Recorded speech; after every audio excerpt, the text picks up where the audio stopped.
Shalom, kembali lagi dengan saya Ida Kristiana yang akan menyampaikan firman Tuhan dengan judul Tahan Terhadap Penderitaan. Waktu eh, mempersiapkan khotbah ini, saudara, saya bertanya sama Tuhan, Tuhan, apa yang seharus saya sampaikan kepada umatmu? Apa yang harus saya sampaikan? Apa yang menjadi rema yang kau berikan? Kita semua tahu tahun ini adalah tahun Roh Kudus. Dan di awal tahun kita dapat satu peremaan tentang apa? Di hadapan Yerubabel, gunung yang besar akan menjadi tanah yang rata. Bukan dengan kekuatan dan keperkasaan, tetapi rohmu, firman Tuhan semesta alam. Dan kita imani, kita percaya ini adalah tahun-tahun di mana Roh Kudus bekerja, tahun di mana Roh Kudus akan menyatakan keajaiban, kuasanya, kasih, dan anugerahnya buat setiap kita. Tapi satu hal yang Tuhan mau ingetin buat kita saat ini, kita harus tahan terhadap penderitaan.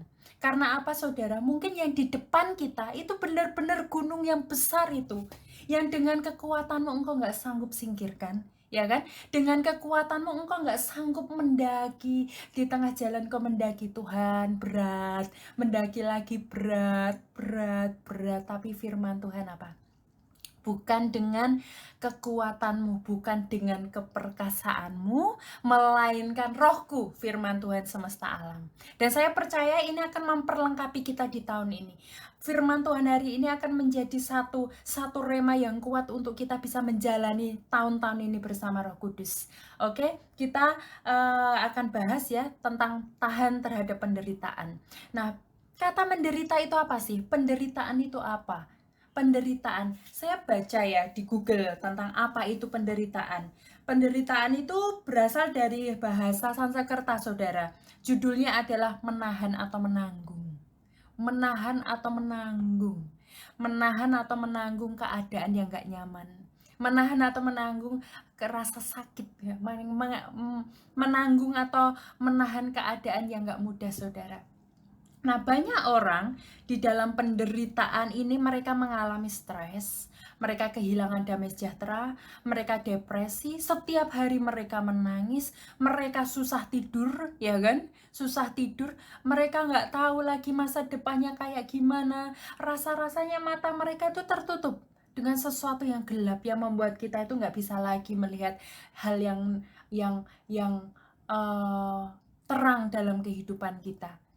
Banyak orang ketika menghadapi yang namanya penderitaan, mereka akan jatuh terpuruk. Mereka akan kehilangan pengharapan, kehilangan iman di dalam Tuhan, kehilangan api, kehilangan semangat, kehilangan semua. Dan inilah bahayanya kalau kita nggak meresponi penderitaan itu dengan benar. Tapi ada satu kata yang luar biasa, saudara. Satu kata yang luar biasa, satu kalimat, satu firman yang luar biasa di Ayub 23 ayat 10. Kita baca sama-sama ya. Ayub 23 ayat 10 dikatakan, karena ia tahu jalan hidupku. Karena ia tahu jalan hidupku. Ia di sini, Tuhan. Seandainya ia menguji aku, ia di sini juga, Tuhan. Aku akan timbul seperti emas. Oh, saya mau katakan kata kuncinya, kalau di antara saudara-saudara pendengar Elsada FM malam ini, engkau mengalami satu yang namanya ujian, engkau mengalami yang namanya engkau menahan, engkau menanggung sesuatu yang berat, engkau mengalami penderitaannya rumit dan sulit untuk dipecahkan, kabar baiknya, saudara. Seandainya ia menguji aku akan timbul seperti emas. Tuhan sedang membentuk kita, Tuhan sedang memproses kita, Tuhan sedang bekerja keras untuk membentuk kita menjadi pribadi yang lebih baik, saudara. Tidak heran banyak sekali tokoh yang di Alkitab, mereka yang muncul sebagai orang-orang yang luar biasa, mereka diprosesnya juga luar biasa. Siapa? Yusuf. Yusuf itu sesuatu tokoh-tokoh favorit lah ya, yang sering kita dengar. Yusuf diproses Tuhan, Yusuf mengalami penderitaan, mengalami rasa sakit, mengalami ditolak, harga dirinya jatuh ya kan, dari seorang anak kesayangan menjadi seorang budak gitu ya.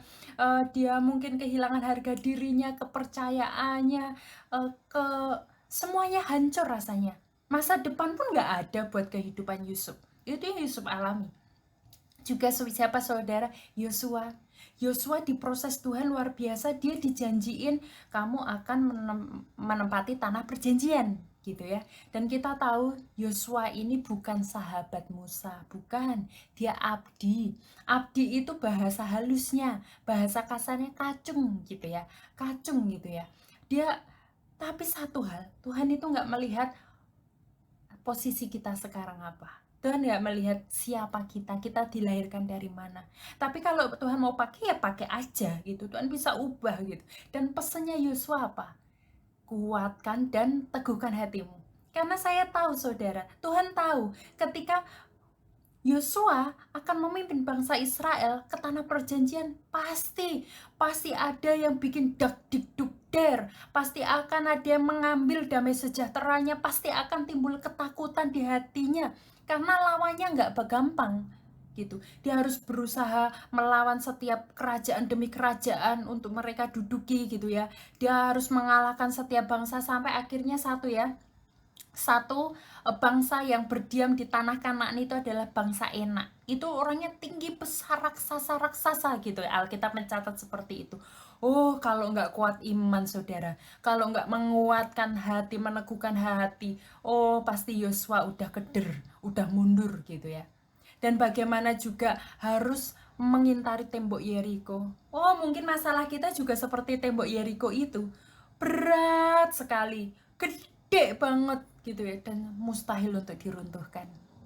Tapi yang dilakukan Yosua berani tahan menderita, tahan menanggung setiap tantangan, setiap proses, setiap apapun yang Tuhan izinkan datang dalam kehidupannya. Dan Alkitab mencatat di masanya dia 31 kerajaan dimenangkan oleh Yosua. Oh, luar biasa saudara ya. Jadi saat ini saya mau katakan, seandainya Tuhan menguji kita, katakan seandainya Tuhan menguji kita, kita akan timbul seperti emas. Emas itu mahal.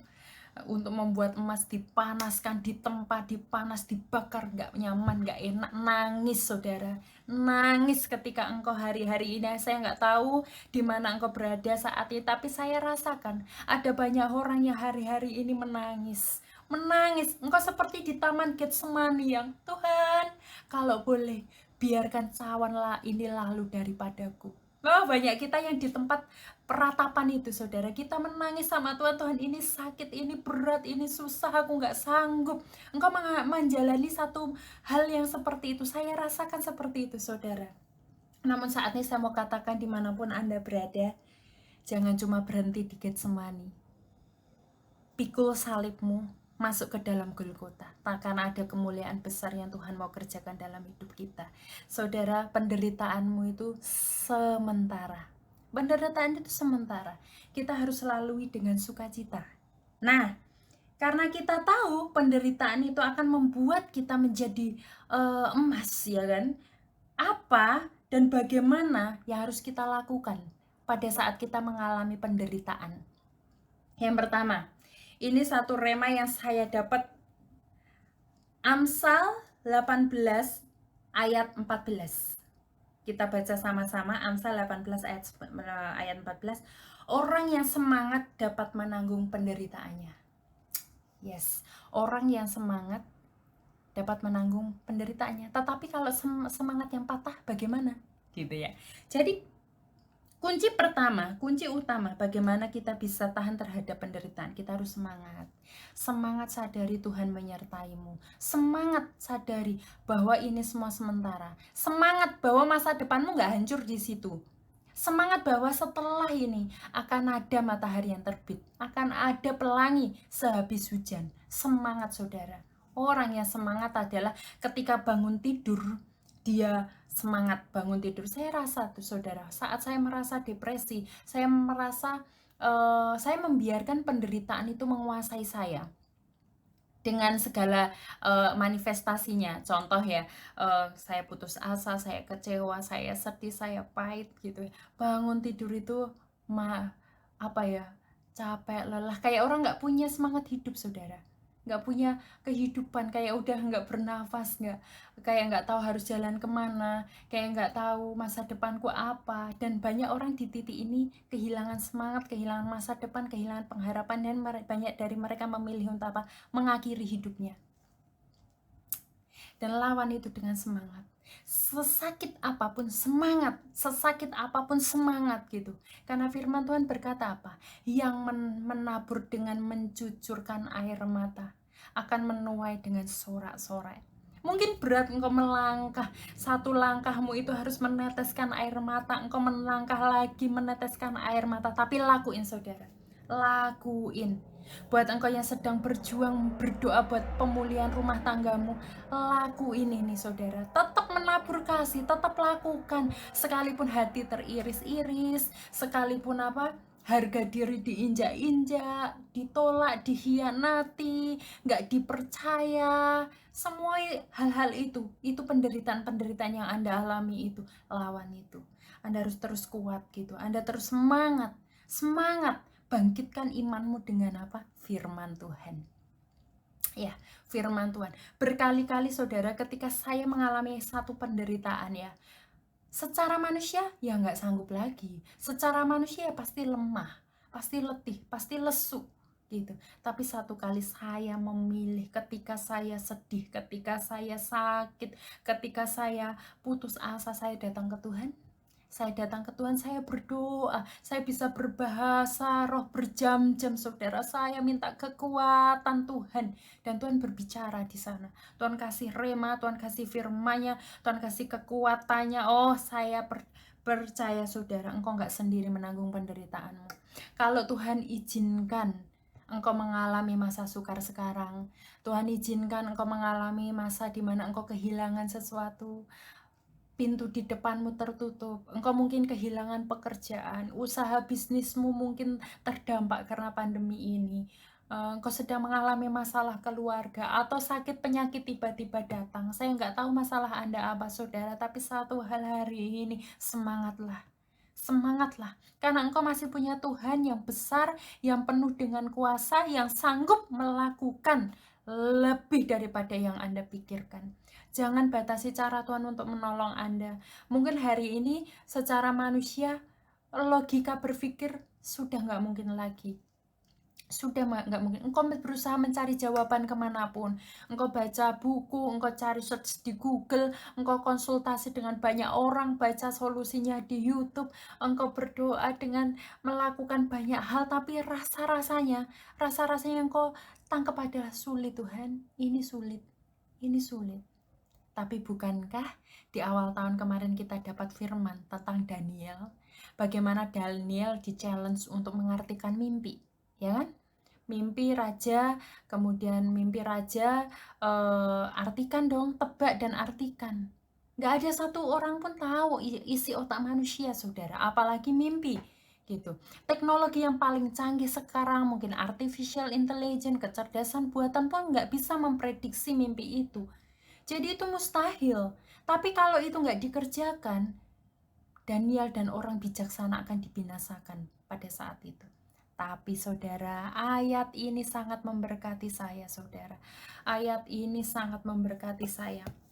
Saya tergerak untuk membuka kembali di Daniel. Kita buka ya, sama-sama di Daniel. Kita buka sama-sama di Daniel 2. Baca di Daniel 2 ayat 20. Berkatalah Daniel, terpujilah nama Allah dari selama-lamanya sampai selama-lamanya, sebab daripada dialah hikmat dan kekuatan. Dia mengubah saat dan waktu, dia memecat raja dan mengangkat raja. Dia memberi hikmat kepada orang bijaksana dan pengetahuan kepada orang yang berpengertian. Saudara, sesulit apapun yang kau hadapi, datang ke Tuhan. Karena Tuhan pasti buka jalan. Oke, yang kedua, bagaimana kita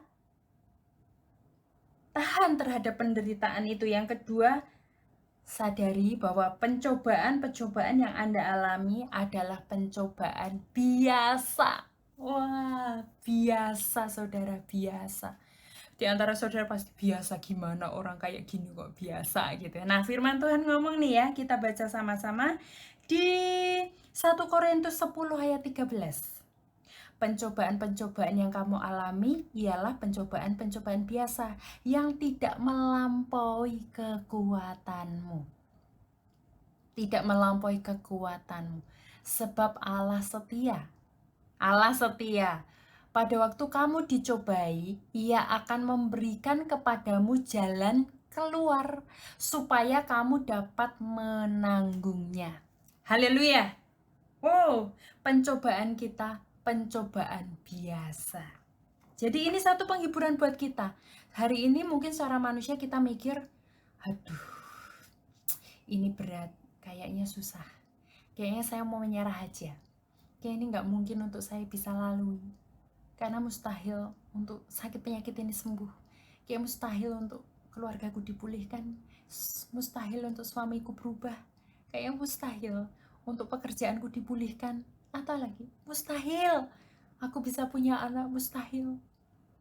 Atau apalagi saudara, mustahil aku dapat pekerjaan yang baru, terlalu sulit keadaan yang seperti ini. Kita berkata itu mustahil, mustahil, mustahil, mustahil. Tapi saudara, Tuhan akan memberikan apa? Jalan keluar supaya kamu dapat menanggungnya. Satu kali saudara, saya menghadapi satu masalah.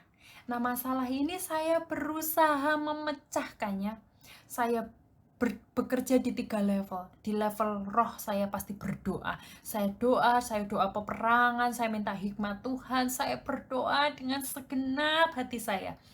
Kemudian di level jiwa, oh saya ini kenapa ya masalahnya? Apakah ada dampak karena kejiwaan gitu kan ya? Saya teliti. Kemudian dari sisi tubuh saya pelajari. Di jiwa ini saya belajar.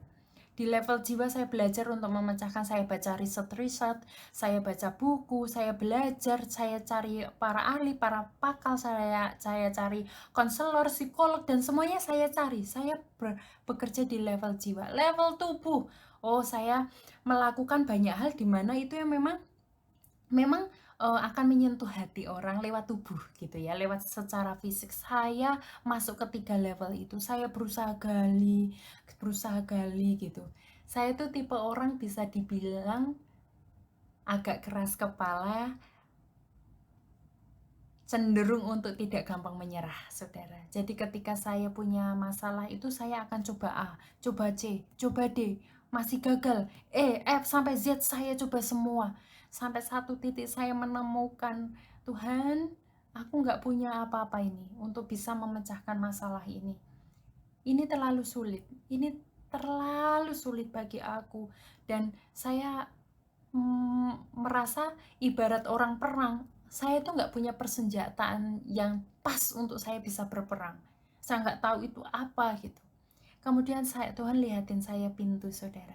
Pintu. Tuhan ngomong kayak gini, Ida lihat pintu itu. Untuk membuka pintu butuh apa? Butuh sesuatu yang wow, butuh sesuatu yang kelihatannya powerful, butuh sesuatu yang kelihatannya hebat, butuh sesuatu yang kelihatannya dahsyat. Apakah begitu? Enggak, saudara. Saudara pasti semua memahami. Untuk apapun menggerakkan sesuatu yang besar hanya dibutuhkan apa? Kunci yang kecil. Kunci yang kecil. Kita bisa buka rumah, pintu rumah pakai kunci yang kecil.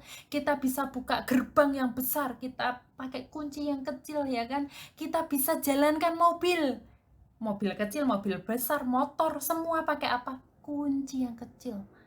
Kunci. Jadi intinya mungkin yang tersisa dalam dirimu hal yang kecil itu. Tapi tunggu dulu. Mungkin yang kecil itu adalah kunci, saudara. Kunci saudara untuk bisa membuka pintu-pintu yang tertutup dalam hidupmu. Jadi saya mau katakan, pencobaan-pencobaan yang engkau alami adalah pencobaan biasa. Pencobaan biasa yang tidak melampaui kekuatanmu. Sebab Allah setia, dan pada waktu engkau dicobai, Tuhan akan memberikan kepadamu jalan keluar. Jadi percaya sama Tuhan, datang kepada Tuhan, minta kunci itu. Tuhan, aku punyanya ini, saya percaya. Jalan keluar, kunci untuk membuka pintu besar itu sudah ada di tanganmu. Sudah ada di tanganmu. Tinggal engkau harus peka aja apa itu, saudara. Makanya datang ke Tuhan berdoa. Yang ketiga, bagaimana kita tahan terhadap penderitaan? Yang ketiga adalah andalkan Tuhan. Andalkan Tuhan, saudara ya. Ayat ini saya terberkati banget sama lagu. Yesus hanya Kau yang ku andalkan, ya kan? Melebihi apapun juga. Yesus hanya Kau yang ku percaya di setiap waktu. Tiada lain yang ku andalkan selain Kau, Yesus. Yes, itu. Yesus satu-satunya Allah yang sumber pengharapan dan yang kita andalkan. Kita baca di Yeremia 17 ayat 7. Diberkatilah orang yang mengandalkan Tuhan, yang menaruh harapannya kepada Tuhan. Taruh harapan kita sama Tuhan, karena Tuhan kita nggak pernah ngecewain. Kita lanjutkan. Ia akan seperti pohon yang ditanam di tepi air, yang merambatkan akar-akarnya ke batang air, dan yang tidak mengalami datangnya panas terik, yang daunnya tetap hijau, yang tidak khawatir dalam tahun kering, yang tidak berhenti menghasilkan buah. Amin. Andalkan Tuhan. Andalkan Tuhan. Andalkan Tuhan. Selama sekian puluh tahun saya hidup, saudara, sering banget saya mengalami kesukaran. Saya sering mengalami penderitaan. Tuhan, proses saya begitu luar biasa. Saya hampir sering dan pernah mengalami case-case yang orang pada umumnya alami gitu. Dan satu hal, kalau sampai saat ini saya masih bisa bertahan, saya masih bisa berkhotbah hari ini, saya masih bisa semangat di hadapan Tuhan hari ini, semua karena kebaikan Tuhan. Terkadang banyak banget pintu itu tertutup. Pintu itu tertutup banyak banget. Mau jalan tutup. Tapi ternyata apa? Jalanmu tak terselami. Jalan Tuhan itu gak terselami, saudara. Tuhan bisa buat keajaiban demi keajaiban di luar logika kita loh. Tuhan bisa datangkan segala sesuatu, gak tahu gimana tiba-tiba muncul. Pertolongannya itu begitu ajaib. Begitu ajaib. Maka hari ini saya mau katakan kepada setiap Anda di rumah Anda masing-masing, kau yang mengalami kehilangan pengharapan, kecewa sama Tuhan. Oh, kembali lagi sama Tuhan hari ini. Kembali lagi sama Tuhan. Jangan pernah kecewa sama Tuhan karena keadaan. Karena Tuhanmu bukan Tuhan yang jahat. Tuhan tidak akan melakukan sesuatu untuk tujuan yang buruk, saudara. Mungkin sekarang memang iya, engkau diproses, engkau menderita, engkau mengalami sesuatu yang dipruning, dipotong-potong, ya, karakter kita yang nggak membangun dipotong, dipangkas, dihancurin, bahkan kita seperti kayak direndahkan kayak keset, ya saudara, kayak keset gitu ya, udah nggak punya harga diri lagi, sakit kita mungkin di level sana gitu ya.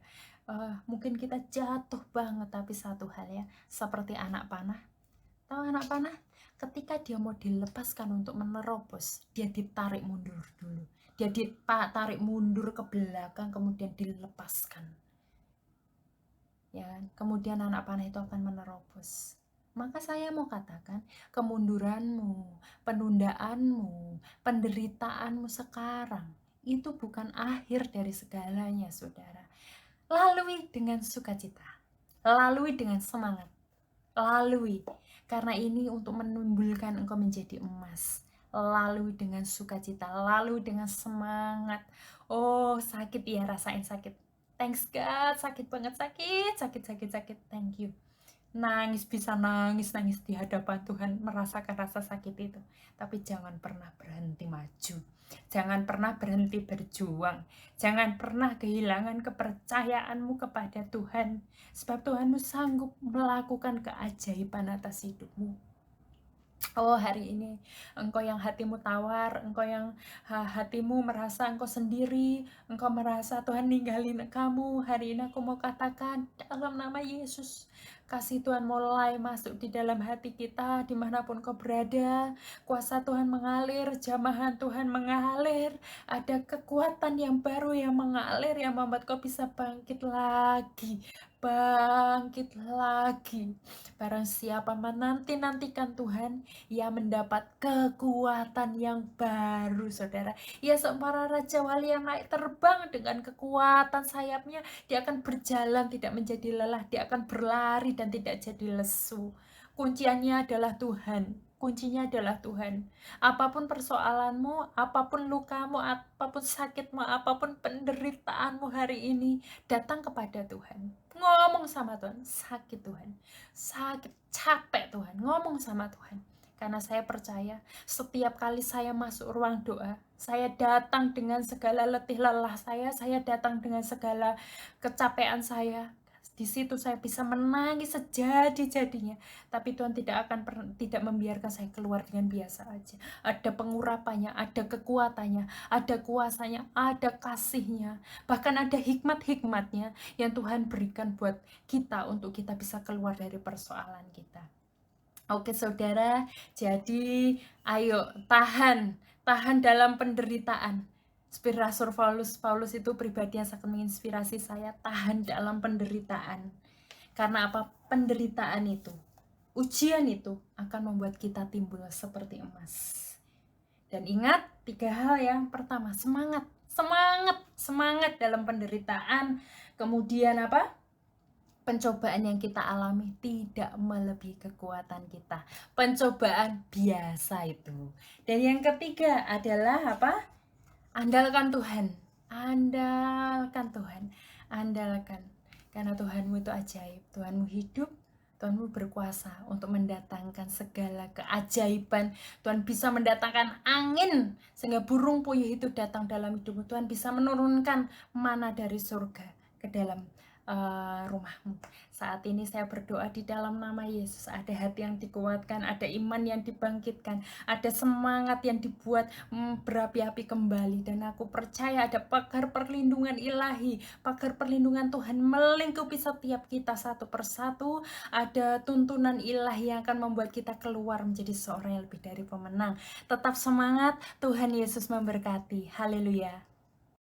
Mari kita tutup dalam doa. Tuhan, kami tahu seperti dalam firman-Mu Tuhan, Engkau yang tahu jalan kehidupan kami, dan seandainya Tuhan Engkau menguji kami Tuhan, kami akan timbul seperti emas. Oh Tuhan, mungkin banyak di antara kami yang sedang mengalami penderitaan, sedang mengalami proses Tuhan, sedang mengalami sesuatu yang harus kami tanggung, dan itu nggak nyaman buat setiap kami Tuhan. Kami sedih, kami ada beberapa orang yang depresi, ada beberapa orang yang kehilangan pengharapan, yang putus asa Tuhan. Hari ini hamba-Mu berdoa di dalam nama Yesus, di dalam nama Yesus Tuhan. Buat kami sadar dan melihat bahwa Allah sedang bekerja dalam segala hal dalam hidup kami untuk mendatangkan kebaikan, dan rancangan-Mu bukanlah rancangan kecelakaan, tapi damai sejahtera Tuhan. Dan kami percaya Tuhan, kalau 5 roti 2 ikan dapat memberi makan 5.000 orang Tuhan. Bahkan Tuhan Yesus, katapel dan kelereng Tuhan bisa menghancurkan Goliat. Kami percaya Tuhan, kami mau belajar untuk beriman lebih besar, percaya lebih besar, melihat cara kerja Tuhan dengan lebih besar lagi. Mungkin secara logika bukan dengan cara kami, tapi cara Tuhan. Karena itu kami nggak mau batasi Engkau, kami mau nikmati setiap proses Tuhan ini dengan sukacita Tuhan. Seperti kepompong harus menunggu sekian lama untuk berubah menjadi kupu-kupu. Kami percaya masa penantian kami ini Tuhan Yesus akan berujung pada kemenangan besar. Kami percaya Tuhan, kami ini lebih dari pemenang. Hari ini kami berdoa dalam nama Yesus buat setiap pergumulan anak-anak-Mu, dalam nama Yesus rumah tangga dipulihkan, sakit disembuhkan Tuhan, pekerjaan diberkati, keuangan diberkati Tuhan, studi diberkati Tuhan. Ada pertolongan ilahi yang ada dalam setiap kehidupan kami, memimpin kami, menyertai kami, membuat kami terus maju. Dan kami perkatakan, kami percayai bahwa 2021 adalah tahun Roh Kudus berkarya dalam kehidupan kami. Dan kami percaya seperti Engkau dalam firman-Mu Tuhan, di hadapan Yerubabel, gunung yang besar ini akan menjadi tanah yang rata. Sungguh bukan keperkasaan, bukan kekuatan, tapi Roh-Mu, firman Tuhan semesta alam. Karena itu Tuhan, biarkan kami terus naik ke loteng atas mencari Tuhan, mencari petunjuk ilahi-Mu, dan kami percaya langkah kaki kami dituntun oleh Roh Kudus. Engkau kuatkan kami, Engkau mampukan kami berkemenangan. Terima kasih Tuhan, dalam nama Tuhan Yesus kami berdoa. Haleluya, amin, haleluya.